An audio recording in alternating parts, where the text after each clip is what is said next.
Ben oui, c'est Gina Dubé, courtier immobilier agréé de Remax. D'abord, Gina, bon matin! Bon matin, Dan! Hey Gina, encore une fois, aujourd'hui, on a une petite chronique. Par la suite, on va parler d'un chalet. Donc, la chronique d'aujourd'hui, on parle de notaire. C'est le choix de qui? On se fait souvent poser cette question-là, hein? Alors, c'est qui paye le notaire? C'est qui choisit le notaire? Ben, c'est des bonnes questions, en oui, fait. Absolument. Alors, comme courtier immobilier, effectivement, donc je vous appuie tout au long de votre processus d'achat ou de vente de votre propriété. Une fois le processus d'achat signé, c'est au tour du notaire de jouer le rôle important. OK? Alors, le notaire va préparer, lui, toute la transaction, vérifier les titres, hein, et vérifier aussi, regarder au niveau du certificat d'acquisition si tout est en règle, si tout fonctionne bien. Alors, le choix du notaire, c'est le choix de l'acheteur ou du vendeur? Je te pose la question, Yann. Ben, moi, je te dirais de l'acheteur. Oui. Ouais. En fait, ça dépend. oui, mais non. C'est une réponse à plusieurs volets, effectivement.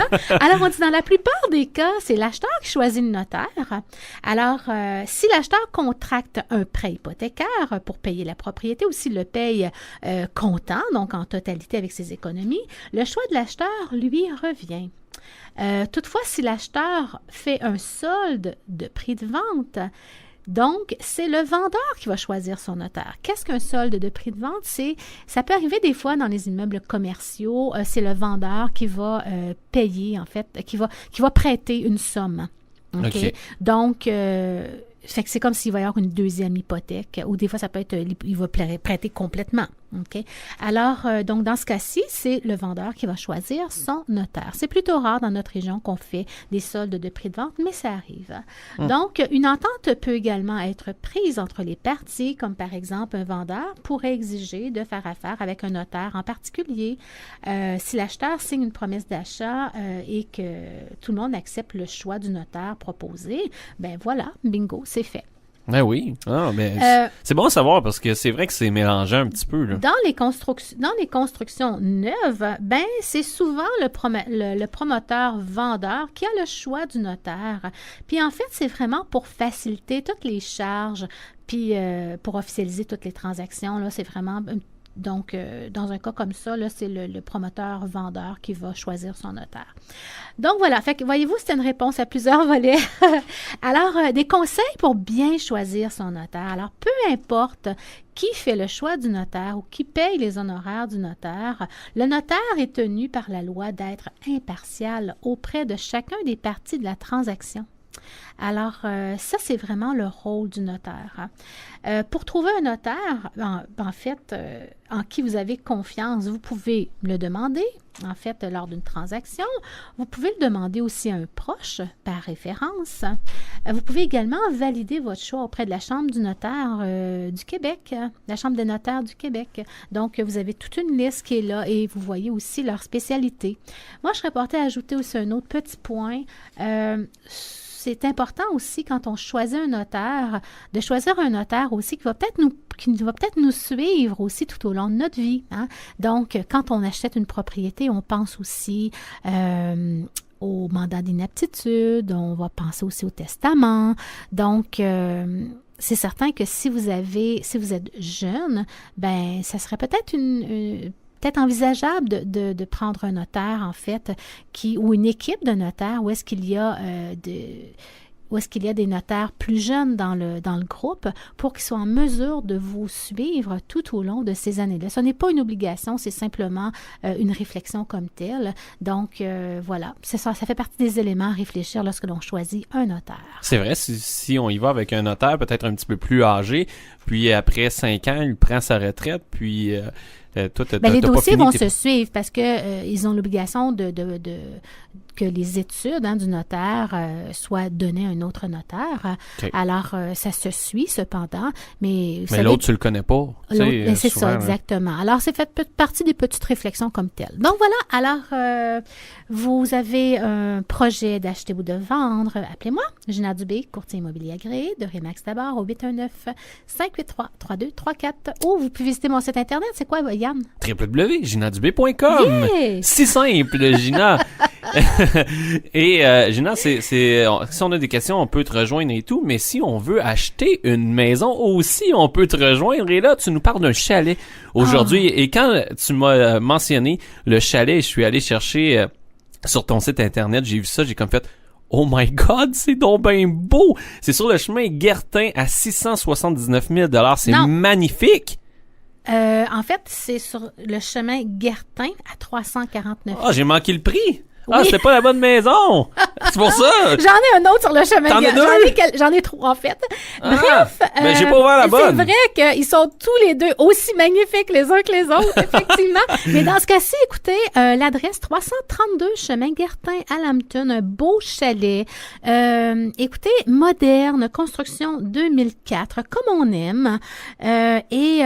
Écoutez, sur un très beau terrain de 14 000 pieds carrés, belle façade au lac de 91 pieds face au lac.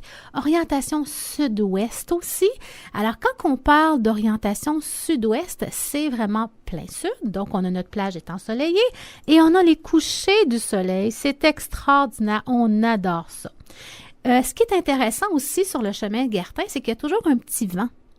Alors, donc, c'est là qu'on a les plus belles plages.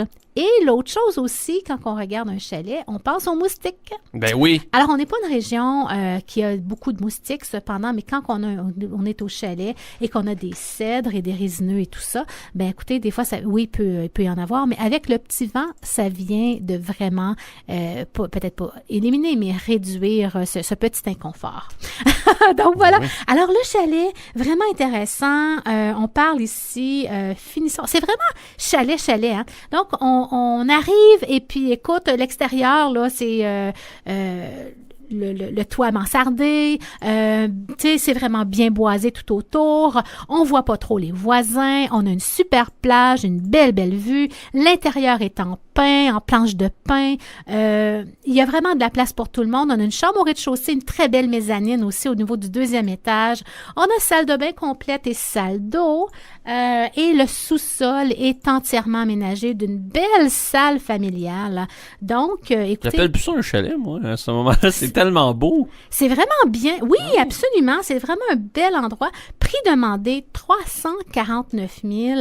Écoutez, vous pouvez l'utiliser comme chalet. Vous pouvez aussi, si vous souhaitez avoir des revenus supplémentaires, c'est un chalet qui a été classifié sur le site de Chalet du Québec.